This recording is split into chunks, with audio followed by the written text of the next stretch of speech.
Hello दोस्तों, स्वागत है आप सभी का आपके अपने यूट्यूब चैनल नेक्स्ट यू में।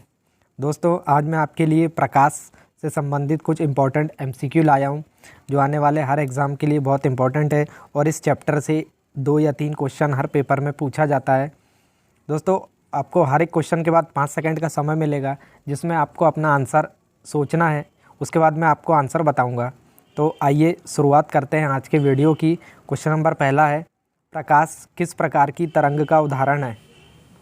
अनुप्रस्थ तरंग, ऑप्शन नंबर बी अनुदैर्ध्य तरंग, दोनों, या ऑप्शन नंबर डी एक्स किरण। तो आपको बताना है कि प्रकाश जो होता है वो किस प्रकार की तरंग होती है। समय होता है समाप्त। आइए देखते हैं इसका राइट आंसर क्या है। इसका राइट आंसर होगा ऑप्शन नंबर ए अनुप्रस्थ तरंग। प्रकाश जो होता है एक प्रकार की अनुप्रस्थ तरंग होती है। नेक्स्ट क्वेश्चन है, प्रकाश की कांच में चाल कितनी होती है? 3 गुणित 10 की घात 8 मीटर पर सेकंड, 2 गुणित 10 की घात 8 मीटर पर सेकंड, 2.25 गुणित 10 की घात 8 मीटर पर सेकंड, 1.96 गुणित 10 की घात 8 मीटर पर सेकंड। तो आपको बताना है कि प्रकाश की कांच में चाल यानी स्पीड कितनी होती है। तो आइए देखते हैं इसका राइट आंसर क्या है। इसका राइट आंसर होगा ऑप्शन नंबर बी 2 गुणित 10 की घात 8 मीटर पर सेकंड। नेक्स्ट क्वेश्चन है क्वेश्चन नंबर थर्ड, प्रकाश की प्रकृति किसके समान होती है? ऑप्शन नंबर ए कण, ऑप्शन नंबर बी तरंग, ऑप्शन नंबर सी दोनों, या ऑप्शन नंबर सी डी दोनों नहीं। तो आपको बताना है कि प्रकाश की प्रकृति अर्थात उसका व्यवहार किसके समान होता है। तो आइए देखते हैं इसका राइट आंसर क्या है। इसकी राइट आंसर होगा ऑप्शन नंबर सी दोनों। प्रकाश जो होता है वो कण और तरंग दोनों की तरह व्यवहार करता है। प्रकाश को एक प्रकार का कण और तरंग दोनों माना जाता है। इसके कुछ गुण कण की तरह होते हैं और कुछ गुण तरंग की तरह होते हैं। इस कारण ये दोनों प्रकृति अर्थात व्यवहार को प्रदर्शित करता है। नेक्स्ट क्वेश्चन है, प्रकाश की चाल सबसे अधिक किसमें होती है? ठोस, ऑप्शन नंबर बी द्रव, ऑप्शन नंबर सी निर्वात, या ऑप्शन नंबर डी गैस। तो आपको बताना है कि प्रकाश की चाल सबसे अधिक इनमें से किसमें होती है। तो आइए देखते हैं इसका राइट आंसर क्या है। इसका राइट आंसर होगा ऑप्शन नंबर सी निर्वात अर्थात वैक्यूम में। प्रकाश की जो चाल होती है सबसे अधिक निर्वात में होती है और इसका मान होता है 3 गुणित 10 की घात 8 मीटर पर सेकंड। नेक्स्ट क्वेश्चन है, प्रकाश के विद्युत चुंबकीय प्रवाह की खोज किसने की? आइंस्टीन, हाइगेन, ग्रेमाल्डी, या ऑप्शन नंबर डी मैक्सवेल। आपको बताना है प्रकाश के जो इलेक्ट्रोमैग्नेटिक इफेक्ट है विद्युत चुंबकीय प्रवाह, इसके बारे में हमें किसने बताया था। तो आइए देखते हैं इसका राइट आंसर क्या है। इसका राइट आंसर होगा option number D Maxwell. Maxwell जो वैज्ञानिक थे उन्होंने प्रकाश के विद्युत चुंबकीय प्रवाह की खोज की थी। नेक्स्ट क्वेश्चन है, सूर्य प्रकाश कितने रंगों से मिलकर बना होता है? 8, 6, 7, या ऑप्शन नंबर डी 3। तो आपको बताना सूर्य प्रकाश अर्थात श्वेत प्रकाश कितने रंगों से मिलकर बना होता है। तो आइए देखते हैं इसका राइट आंसर क्या है। इसका राइट आंसर होगा ऑप्शन नंबर सी 7। सूर्य प्रकाश जो होता है वो 7 रंगों से मिलकर बना होता है और उन 7 रंगों को याद करने की ट्रिक है बेजानी हपी नाला, या इंग्लिश में बात की जाए तो विबग्योर। नेक्स्ट क्वेश्चन है, किसी भी वस्तु का प्रतिबिंब बनना प्रकाश के किस गुण पर निर्भर करता है? परावर्तन, अपवर्तन, पूर्ण आंतरिक परावर्तन, या ऑप्शन नंबर डी प्रकीर्णन। आपको बताना है किसी भी वस्तु का जो इमेज बनता है वो प्रकाश के किस गुण के कारण बनता है। तो आइए देखते हैं इसका राइट आंसर क्या है। इसका राइट आंसर होगा ऑप्शन नंबर ए परावर्तन अर्थात रिफ्लेक्शन। किसी भी वस्तु का प्रतिबिंब प्रकाश के परावर्तन के गुण के कारण ही बनता है। नेक्स्ट क्वेश्चन है क्वेश्चन नंबर 8, प्रकाश का एक माध्यम से दूसरे माध्यम में जाने पर क्या अपरिवर्तित रहता है? ऑप्शन नंबर ए तरंगदैर्घ्य, ऑप्शन नंबर बी चाल, ऑप्शन नंबर सी दोनों, या ऑप्शन नंबर डी आवृत्ति। आपको बताना दोस्तों कि जब प्रकाश एक माध्यम से दूसरे माध्यम में जाता है तो क्या नहीं बदलता। तो आइए देखते हैं इसका राइट आंसर क्या है। इसका राइट आंसर होगा ऑप्शन नंबर डी आवृत्ति अर्थात फ्रीक्वेंसी। जब प्रकाश एक माध्यम से दूसरे माध्यम में जाता है तो उसकी तरंगदैर्घ्य और चाल दोनों बदल जाती है, परंतु उसकी आवृत्ति अर्थात फ्रीक्वेंसी कभी नहीं बदलती। नेक्स्ट क्वेश्चन है क्वेश्चन नंबर 9, सूर्य प्रकाश पृथ्वी तक किस रूप में आता है? चुंबकीय तरंग, विद्युत तरंग, विद्युत चुंबकीय तरंग या ऑप्शन नंबर डी अनुदैर्ध्य तरंग। आपको बताना है कि सूर्य प्रकाश किस प्रकार की तरंग होती है। आइए देखते हैं इसका राइट आंसर क्या है। इसका राइट आंसर होगा ऑप्शन नंबर सी विद्युत चुंबकीय तरंग। अर्थात सूर्य प्रकाश जो होता है विद्युत चुंबकीय तरंग अर्थात इलेक्ट्रोमैग्नेटिक वेव्स के रूप में जो होता है वो पृथ्वी तक संचरित होता है। नेक्स्ट क्वेश्चन है क्वेश्चन नंबर 10, स्नेल के नियम के अनुसार सही है? Sine i less than sine r, sine i greater than sine r, sine i upon sine r या option number D sine i बराबर साइन आर। तो आपको बताना है दोस्तों कि स्नेल का नियम क्या कहता है। तो आइए देखते हैं इसका राइट आंसर क्या होगा। इसका राइट आंसर है option number C sine i upon sine r. दोस्तों स्नेल का नियम कहता है कि अपवर्तन कोण की जिया और परावर्तन कोण की जिया के मध्य एक निश्चित अनुपात होता है अर्थात sine i upon sine r. Next question है रेगिस्तान की मृग मरीचिका उदाहरण है? अपवर्तन का, परावर्तन का, प्रकीर्णन का या ऑप्शन नंबर डी पूर्ण आंतरिक परावर्तन का। तो आपको बताना है रेगिस्तान की जो मृग मरीचिका होती है वो किसका उदाहरण है। आइए देखते हैं इसका राइट आंसर क्या होगा। इसका राइट आंसर है ऑप्शन नंबर डी पूर्ण आंतरिक परावर्तन अर्थात टोटल इंटरनल रिफ्लेक्शन। और इसी के कारण रेगिस्तान में हमको झूठ मूठ जो होता है पानी का एहसास होता है, ये प्रकाश के पूर्ण आंतरिक परावर्तन की घटना के कारण होता है। नेक्स्ट क्वेश्चन है क्वेश्चन नंबर 12, अपवर्तनांक का मात्रक क्या होता है? मीटर पर सेकेंड, मीटर पर सेकेंड स्क्वायर, मीटर या ऑप्शन नंबर डी कोई मात्रक नहीं। आपको बताना है अपवर्तनांक अर्थात रिफ्रैक्टिव इंडेक्स जो होता है उसका मात्रक क्या होता है। तो आइए देखते हैं इसका राइट आंसर क्या है।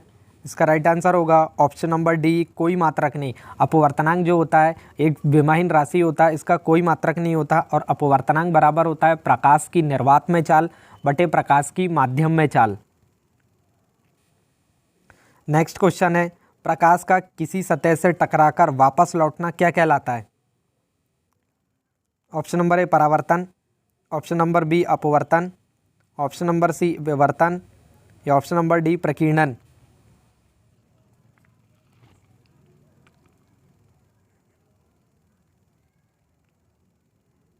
आइए देखते हैं इसका राइट आंसर क्या है। इसका राइट आंसर होगा ऑप्शन नंबर ए परावर्तन अर्थात रिफ्लेक्शन। जब प्रकाश किसी सतह से टकराता और वापस उसी माध्यम में लौट जाता है तो इसे प्रकाश का अपवर्तन कहते हैं, इसे प्रकाश का परावर्तन कहा जाता है। नेक्स्ट क्वेश्चन है क्वेश्चन नंबर 14, प्रकाश ऊर्जा के छोटे छोटे कणों से मिलकर बना होता है जिसे कहते हैं पॉजिट्रॉन, न्यूट्रॉन, परमाणु या ऑप्शन नंबर डी फोटान। तो आपको बताना है दोस्तों प्रकाश ऊर्जा के छोटे छोटे कणों से मिलकर बना होता है और इन कणों को क्या कहा जाता है। आइए देखते हैं इसका राइट आंसर क्या है। इसका राइट आंसर होगा ऑप्शन नंबर डी फोटान। प्रकाश जो होता है ऊर्जा के छोटे छोटे बंडल अर्थात पैकेट्स के रूप में जो होता है वो गति करता है और ऊर्जा के इन छोटे छोटे पैकेट्स को फोटान कहा जाता है। नेक्स्ट क्वेश्चन है क्वेश्चन नंबर 15, प्रकाश के वेग को सबसे पहले किसने मापा था?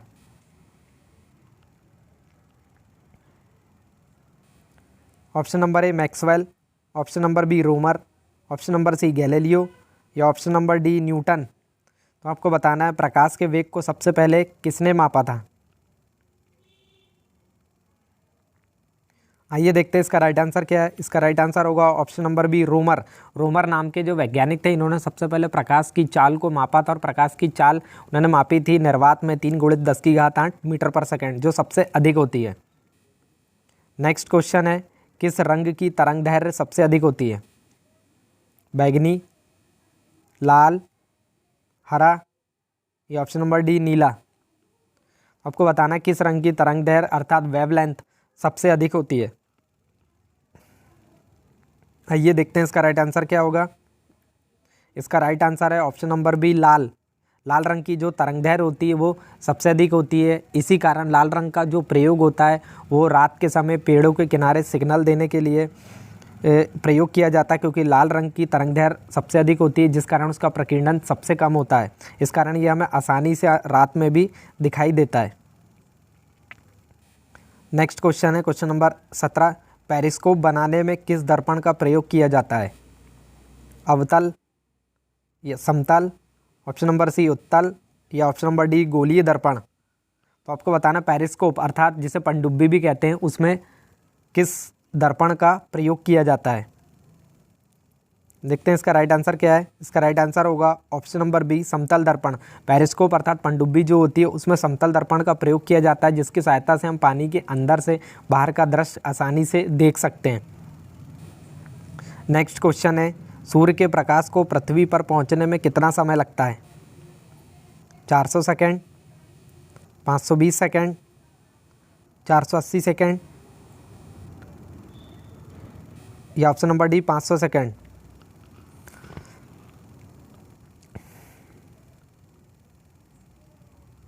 तो आइए देखते हैं इसका राइट आंसर क्या है। इसका राइट आंसर होगा ऑप्शन नंबर डी 500 सेकेंड। सूर्य का प्रकाश जो होता है पृथ्वी पर लगभग 500 सेकेंड में पहुंचता है, या दूसरे शब्दों में बात की जाए तो 8 मिनट 16 सेकेंड जो होता है वो सूर्य के प्रकाश को पृथ्वी पर पहुंचने में लगता है। नेक्स्ट क्वेश्चन है क्वेश्चन नंबर 19। प्रकाश के कणिका सिद्धांत की खोज किसने की? थॉमस यंग, मैक्सवेल, न्यूटन, या ऑप्शन नंबर डी ग्रेमाल्डी। आपको बताना दोस्तों प्रकाश के कणिका सिद्धांत के बारे में हमें किसने बताया था। तो आइए देखते हैं इसका राइट आंसर क्या होगा। इसका राइट आंसर है ऑप्शन नंबर सी न्यूटन। प्रकाश के कणिका सिद्धांत के बारे में हमें सबसे पहले न्यूटन ने बताया था। नेक्स्ट क्वेश्चन है क्वेश्चन नंबर 20। प्रकाश की जल में चाल कितनी होती है? 2 × 10⁸ मीटर पर सेकेंड, 3 × 10⁸ मीटर पर सेकेंड, 2.04 × 10⁸ मीटर पर सेकेंड, या ऑप्शन नंबर डी 2.25 × 10⁸ मीटर पर सेकेंड। आपको बताना है कि प्रकाश की जल में चाल कितनी होती है। तो आइए देखते हैं इसका राइट आंसर क्या है। इसका राइट आंसर होगा ऑप्शन नंबर डी 2.25 × 10⁸ मीटर पर सेकेंड। नेक्स्ट क्वेश्चन है प्रकाश की केरोसिन में चाल कितनी होती है? 2 × 10⁸ मीटर पर सेकेंड, 3 × 10⁸ मीटर पर सेकेंड, 2.04 × 10⁸ मीटर पर सेकेंड, या 2.25 × 10⁸ मीटर पर सेकेंड। तो आपको बताना है दोस्तों कि प्रकाश की केरोसिन में चाल कितनी होती है। तो समय होता समाप्त। आइए देखते हैं इसका राइट आंसर क्या है। इसका राइट आंसर होगा ऑप्शन नंबर सी 2.04 × 10⁸ मीटर पर सेकेंड। नेक्स्ट क्वेश्चन है क्वेश्चन नंबर 22। प्रकाश का अपने मार्ग से विचलित होना किस घटना को प्रदर्शित करता है? परावर्तन, प्रकीर्णन, अपवर्तन, या ऑप्शन नंबर डी वर्ण विक्षेपण। तो आपको बताना है कि प्रकाश अपने मार्ग से विचलित होता है तो ये किस घटना के बारे में हमें बताता है। आइए देखते हैं इसका राइट आंसर क्या है। इसका राइट आंसर होगा ऑप्शन नंबर सी अपवर्तन। जब प्रकाश किरण एक माध्यम से दूसरे माध्यम में जाता है तो वह अपने मार्ग से विचलित हो जाता है, और अपने मार्ग से विचलित होने की घटना को ही प्रकाश का अपवर्तन कहते हैं। नेक्स्ट क्वेश्चन है निम्न में से विरल माध्यम का उदाहरण है? पानी, हवा, कांच, या ऑप्शन नंबर डी हीरा। तो आपको बताना है कि इसमें से कौन सा ऐसा माध्यम है जो एक विरल माध्यम का उदाहरण है। तो आइए देखते हैं इसका राइट आंसर क्या है। इसका राइट आंसर होगा ऑप्शन नंबर बी हवा। इनमें से हवा जो है वो एक विरल माध्यम का उदाहरण है। नेक्स्ट क्वेश्चन है क्वेश्चन नंबर 24। किसी भी अपारदर्शी वस्तु का रंग उसके कारण से होता है जिसे वह अवशोषित करता है, अपवर्तित करता है, परावर्तित करता है, या ऑप्शन नंबर डी प्रकीर्णित करता है। तो आपको बताना है दोस्तों कि किसी भी वस्तु का रंग किस कारण से संभव है। तो आइए देखते हैं इसका राइट आंसर क्या है। इसका राइट आंसर है ऑप्शन नंबर सी, परावर्तित करता है। कोई भी वस्तु हमें उसी रंग की दिखाई देती है जिस रंग को वह वस्तु परावर्तित करती है और बाकी रंगों को अवशोषित कर लेती है। तो जिस रंग को वह परावर्तित करती है कोई भी वस्तु उसी रंग की हमें दिखाई देती है। आइए देखते हैं नेक्स्ट क्वेश्चन। प्रकाश सघन माध्यम से विरल माध्यम में जाता है तो उसकी चाल में क्या परिवर्तन होता है? घटेगी, बढ़ेगी, घटेगी या बढ़ेगी? ऑप्शन नंबर डी, अपरिवर्तित। तो आपको बताना प्रकाश की चाल में क्या परिवर्तन होता है जब वह एक माध्यम से दूसरे माध्यम में जाता है, अर्थात सघन से विरल माध्यम में जाए। तो आइए देखते हैं इसका राइट आंसर क्या है। इसका राइट आंसर होगा ऑप्शन नंबर बी, जब प्रकाश सघन से विरल में जाता है तो उसकी चाल हमेशा बढ़ती है और वह हमेशा जो होता है अभिलंब से दूर हटता है। नेक्स्ट क्वेश्चन है, प्रकाश का व्यतिकरण सिद्धांत किसने दिया? थॉमस यंग, मैक्सवेल, हाइजेंस या ऑप्शन नंबर डी, न्यूटन।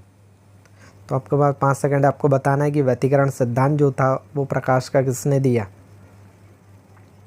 आइए देखते हैं इसका राइट आंसर क्या है। इसका राइट आंसर है option number B, Thomas Young. Thomas Young ने जो था वो प्रकाश का व्यतिकरण सिद्धांत दिया था।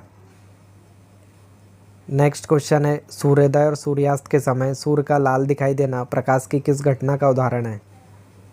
अपवर्तन, वर्ण विक्षेपण, प्रकीर्णन या फिर पूर्ण आंतरिक परावर्तन। को बताना है कि सूर्य जो सूर्योदय और सूर्यास्त के समय लाल दिखाई देता है वह किसका उदाहरण है।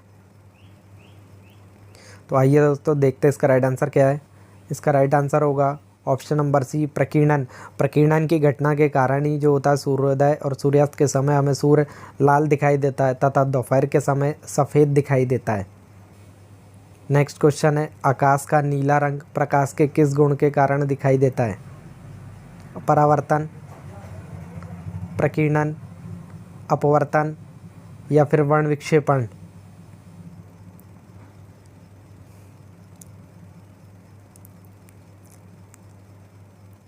तो आइए देखते हैं इसका राइट आंसर क्या है। इसका राइट आंसर होगा ऑप्शन नंबर बी, प्रकीर्णन। आकाश का जो नीला रंग होता है वो हमें प्रकाश के प्रकीर्णन के कारण दिखाई देता है। तो प्रकीर्णन मतलब होता है फैलाव। जब प्रकाश किरण विभिन्न दिशाओं में फैल जाता है तो इसी गुण को प्रकाश का प्रकीर्णन कहते हैं। नेक्स्ट क्वेश्चन है क्वेश्चन नंबर 29, प्राथमिक रंग कौन से होते हैं? लाल पीला नीला, लाल हरा नीला, हरा नीला पीला या ऑप्शन नंबर डी, लाल हरा पीला। तो आपको बताना है कि प्राइमरी कलर्स इनमें से कौन होते हैं। तो आइए देखते हैं इसका राइट आंसर क्या है। इसका राइट आंसर होगा ऑप्शन नंबर बी, लाल हरा नीला। लाल हरा नीला जो होते हैं उन्हें प्राइमरी कलर्स कहा जाता है। नेक्स्ट क्वेश्चन है, समतल दर्पण की फोकस दूरी होती है अनंत, धनात्मक, ऋणात्मक या ऑप्शन नंबर डी, सभी। आपको बताना जो प्लेन मिरर होता है उसकी फोकल लेंथ, फोकस दूरी कितनी होती है। तो आइए देखते हैं इसका राइट आंसर क्या है। इसका राइट आंसर होगा ऑप्शन नंबर ए, अनंत। समतल दर्पण जो होता है उसकी फोकस दूरी जो होती है वो अनंत होती है। नेक्स्ट क्वेश्चन है, उत्तल दर्पण में बनने वाला प्रतिबिंब कैसा होता है? वस्तु के बराबर, वस्तु से छोटा, वस्तु से बड़ा या सभी।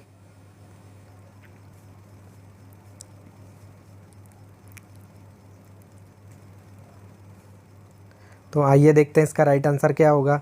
इसका राइट आंसर है ऑप्शन नंबर सी, वस्तु से बड़ा। उत्तल दर्पण जो होता है उसमें हमेशा बनने वाला प्रतिबिंब जो होता है वो वस्तु से बड़ा होता है। नेक्स्ट क्वेश्चन है, समतल दर्पण में बनने वाला प्रतिबिंब कैसा है? वस्तु से बड़ा, वस्तु से छोटा, वस्तु के बराबर या ऑप्शन नंबर डी, सभी। आपको बताना है कि समतल दर्पण में प्लेन मिरर जो होता है उसमें बनने वाले प्रतिबिंब की प्रकृति कैसी होती है। तो आइए देखते हैं इसका राइट आंसर क्या होगा। इसका राइट आंसर है ऑप्शन नंबर सी, वस्तु के बराबर। समतल दर्पण जो होता है उसमें बनने वाला प्रतिबिंब हमेशा वस्तु के बराबर होता है। नेक्स्ट क्वेश्चन है क्वेश्चन नंबर 33, पूर्ण आंतरिक परावर्तन के लिए अपवर्तन कोण का मान कितना होता है? 90 के बराबर, 90 से छोटा, 90 से बड़ा, या ऑप्शन नंबर डी इनमें से कोई नहीं।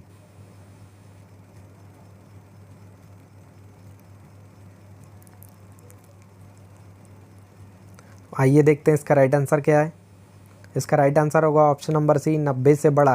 पूर्ण आंतरिक परावर्तन है टोटल इंटरनल रिफ्लेक्शन के लिए हमेशा अपवर्तन कोण जो होता है उसका मान 90 डिग्री से बड़ा होना चाहिए, अर्थात क्रांतिक कोण के मान से हमेशा ज़्यादा होना चाहिए।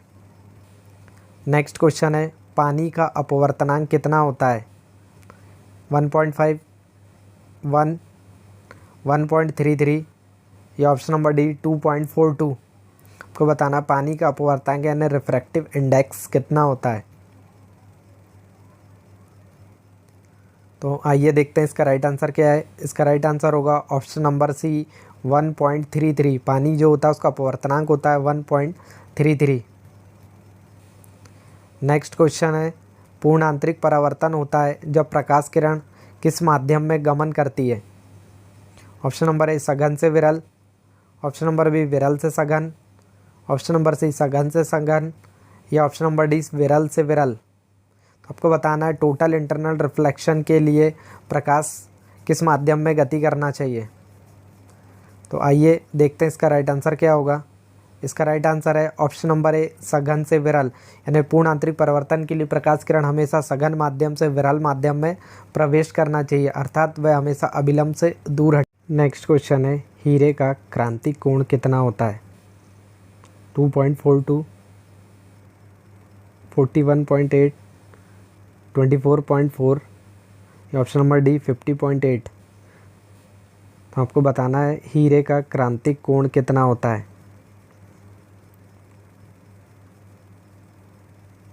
तो आइए देखते हैं इसका राइट आंसर क्या है। इसका राइट आंसर होगा ऑप्शन नंबर डी 24.4। हीरा जो होता है उसका क्रांतिक कोण यानी क्रिटिकल एंगल होता है 24.4 डिग्री। नेक्स्ट क्वेश्चन है, तारों का टिमटिमाना प्रकाश के किस गुण का उदाहरण है? अपवर्तन, विवर्तन, प्रकीर्णन या ऑप्शन नंबर डी वर्ण विक्षेपण।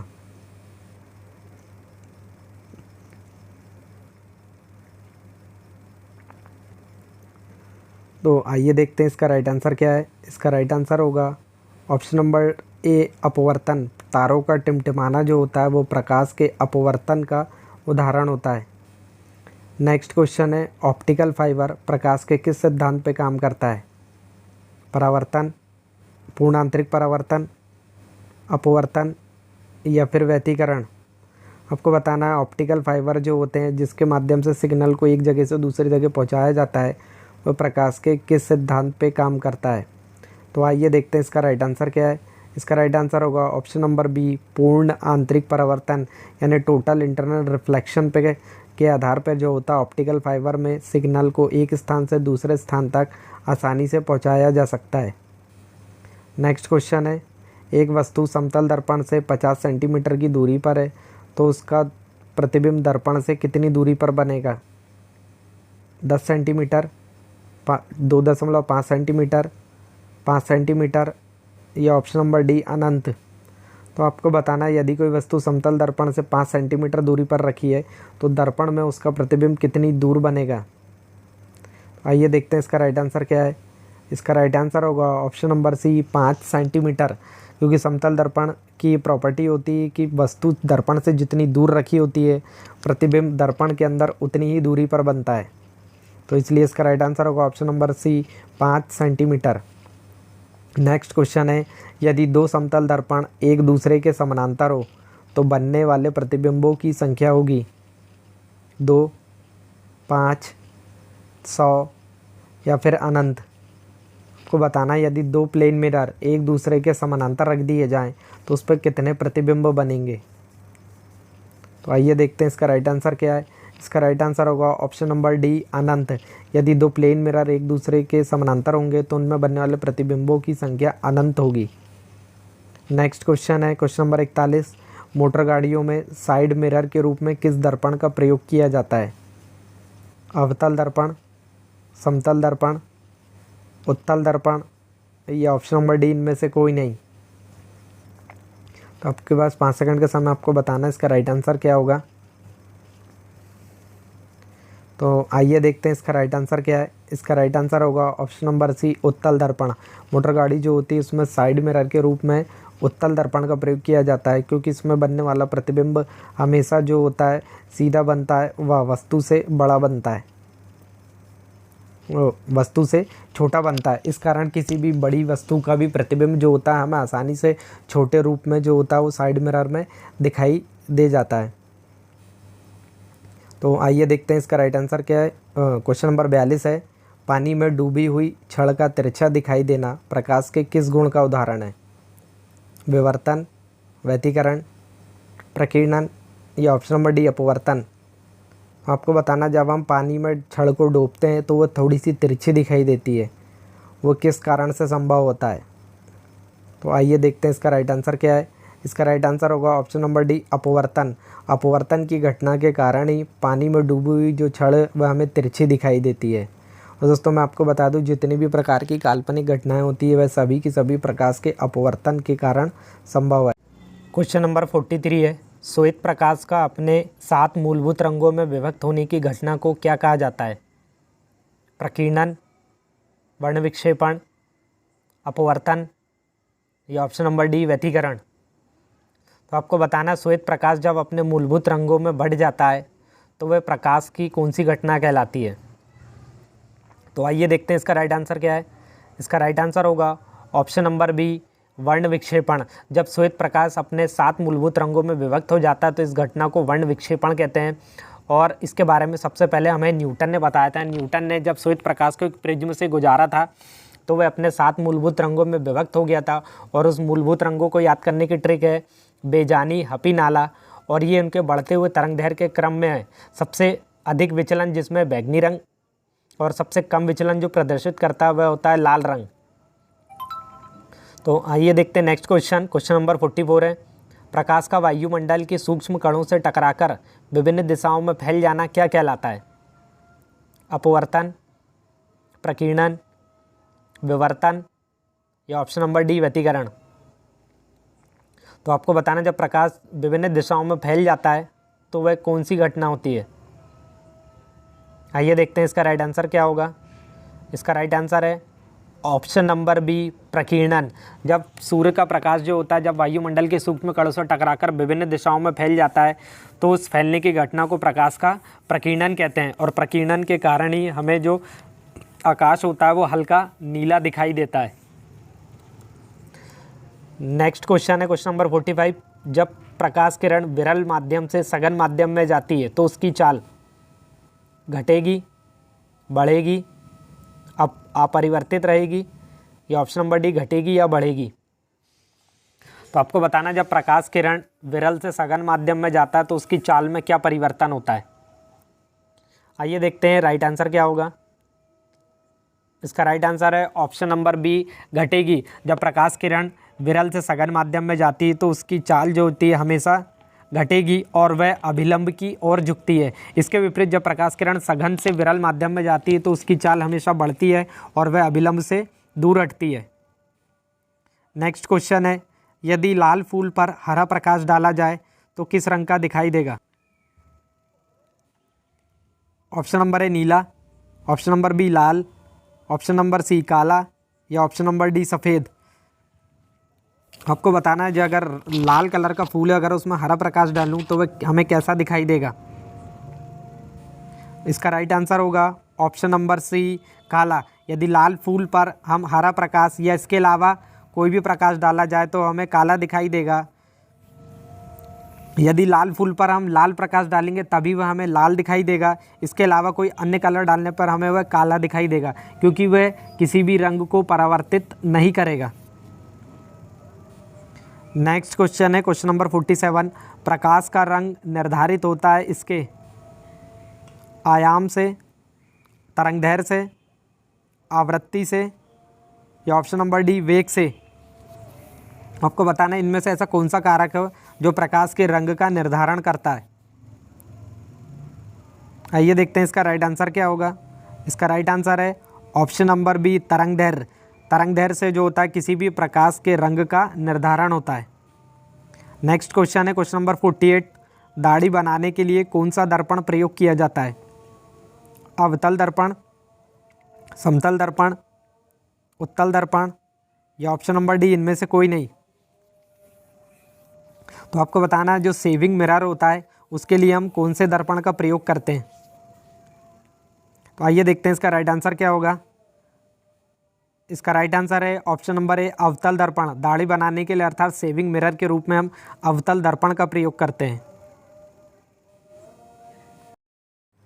नेक्स्ट क्वेश्चन है क्वेश्चन नंबर 49। सूर्य के प्रकाश में सबसे अधिक विचलन कौन सा रंग दर्शाता है?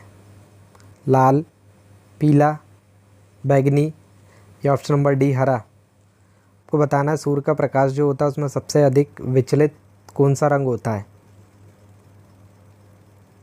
तो आइए देखते हैं इसका राइट आंसर क्या है। इसका राइट आंसर होगा ऑप्शन नंबर सी बैगनी। बैगनी कलर जो होता है वो सबसे अधिक विचलन प्रदर्शित करता है तथा लाल रंग जो होता है वो सबसे कम विचलन प्रदर्शित करता है। नेक्स्ट क्वेश्चन है प्राथमिक इंद्रधनुष में बाहर व अंदर की तरफ क्रमशः कौन सा रंग होता है? बैगनी व लाल, लाल व हरा, लाल व बैगनी या ऑप्शन नंबर डी हरा व लाल।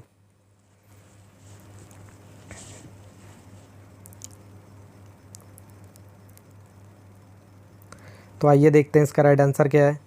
इसका राइट आंसर होगा ऑप्शन नंबर सी लाल व बैगनी। प्राइमरी इंद्रधनुष जो होता है उसमें बाहर की तरफ लाल व अंदर की तरफ जो होता है वो बैगनी रंग होता है। और प्राथमिक इंद्रधनुष या द्वितीयक इंद्रधनुष दोनों की भी बात की जाए तो ये अपवर्तन और पूर्ण आंतरिक परावर्तन के कारण बनते हैं। नेक्स्ट क्वेश्चन है तापमान बदलने पर प्रकाश की चाल में क्या परिवर्तन होगा? बढ़ेगी, घटेगी, अपरिवर्तित या ऑप्शन नंबर डी बढ़ेगी या घटेगी। तो आपको बताना है कि टेम्परेचर चेंज हो जाए तो प्रकाश की चाल में क्या परिवर्तन होता है। आइए देखते हैं इसका राइट आंसर क्या है। इसका राइट आंसर होगा ऑप्शन नंबर सी अपरिवर्तित। दोस्तों तापमान बदलने पर प्रकाश की चाल में कोई परिवर्तन नहीं होता। प्रकाश की चाल निर्वात में हमेशा फिक्स रहती है 3 × 10⁸ मीटर पर सेकेंड। नेक्स्ट क्वेश्चन है प्रकाश किरण किस तरह गमन करती है? सीधी रेखा में, तिरछी रेखा में, समानांतर रेखा में या ऑप्शन नंबर डी सभी। तो आपको बताना प्रकाश किरण जो होता है वो किस प्रकार से गमन करती है। तो आइए देखते हैं इसका राइट आंसर क्या है। इसका राइट आंसर होगा ऑप्शन नंबर ए सीधी रेखा में। प्रकाश किरण जो होती है वो हमेशा सीधी रेखा में संचरित होती है। नेक्स्ट क्वेश्चन है प्रकाश का किसी अवरोधक सतह से टकराकर मुड़ जाना क्या कहलाता है? व्यतिकरण, वर्ण विक्षेपण, विवर्तन या ऑप्शन नंबर डी अपवर्तन।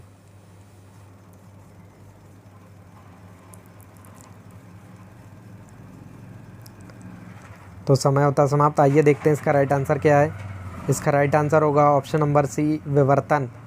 प्रकाश किरण जब किसी अवरोधक सतह से टकराकर मुड़ती है तो इसी गुण को प्रकाश का जो होते हैं विवर्तन कहते हैं और इसके बारे में सबसे पहले ग्रेमाल्डी नामक वैज्ञानिक ने बताया था। नेक्स्ट क्वेश्चन है यदि 2 समतल दर्पण एक दूसरे से 40 डिग्री पर रखा जाए तो उनसे बनने वाले प्रतिबिंबों की संख्या होगी। Option number A 8, option number B 10, option number C 9 या ऑप्शन नंबर डी 6। तो आपको बताना है कि 2 प्लेन मिरर अगर 40 डिग्री पर रखे हो तो उस पर प्रतिबिंबों की संख्या कितनी होगी। तो आइए देखते हैं इसका राइट आंसर क्या है। इसका राइट आंसर होगा ऑप्शन नंबर सी 9। यदि 2 समतल दर्पण एक दूसरे पे रखे जाते हैं तो हमें 360/θ से ये वैल्यू निकालना पड़ता है। तो 360/θ यानी 40 डिग्री करेंगे तो इसकी वैल्यू 9 आएगी। यदि एक विषम संख्या प्राप्त होती है तो वही उसके प्रतिबिंबों की संख्या होती है। तो इस प्रकार इसका राइट आंसर होगा option number C 9। Next question है यदि 2 समतल दर्पण एक दूसरे से 60 डिग्री पर रखे जाएं तो बनने वाले प्रतिबिंबों की संख्या क्या होगी? 6, 5, 4 या 3।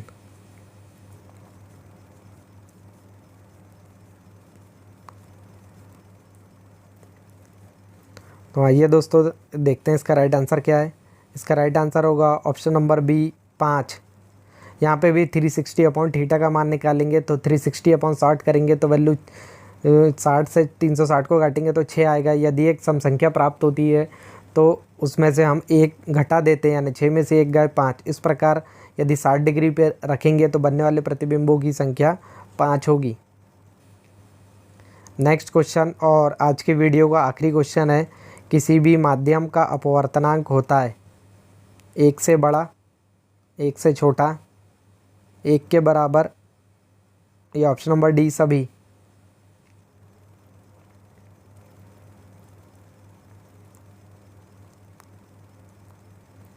तो आइए देखते हैं इसका राइट आंसर क्या है। इसका राइट आंसर होगा ऑप्शन नंबर ए, 1 से बड़ा। किसी भी माध्यम का जो अपवर्तनांक होता है उसकी वैल्यू हमेशा 1 से बड़ी होती है और इसका सूत्र होता है अपवर्तनांक बराबर होता है प्रकाश की निर्वात में चाल बटे प्रकाश की माध्यम में चाल, और निर्वात में चाल हमेशा सबसे ज़्यादा होती है, इस कारण अपवर्तनांक का मान हमेशा 1 से बड़ा होता है।